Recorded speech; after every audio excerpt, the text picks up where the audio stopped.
لوگ کہتے تھے دنیا میں آئے ہیں مریں گے تو بات ختم ہو جائے گی. معاملہ یہ اس دنیا تک ہے. اس مرض کا بھی قرآن نے علاج کیا. یہ بھی بیماری ہے کہ کائنات یہی ختم ہو جائے گی, کھاؤ پیو موج کرو. قرآن نے کہا نہیں, والآخرۃ خیر وابقیٰ, آخرت تمہارے لیے بہتر بھی ہے اور ہمیشہ رہنے والی بھی ہے. قرآن مجید نے آخرت کا تصور پیش کیا. قرآن مجید نے کہا الذی خلق الموت والحیات لیبلوکم ایکم احسن عملا. موت اور حیات تو پیدا ہی اس لیے کی گئی ہے تاکہ پتہ چلے تم میں اچھے کام کون کرتا ہے. ایک نظریہ دیا قرآن پاک نے, سوچ دی, جینے کا ڈھب اور سلیقہ دیا. مالک ہم کیوں آئے ہیں دنیا میں؟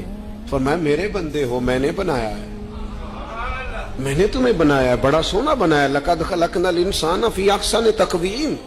مالک تو نے کس لیے بنایا؟ تو قرآن اس بیماری سے بھی شفا دیتا ہے. فرمایا وما خلقت الجن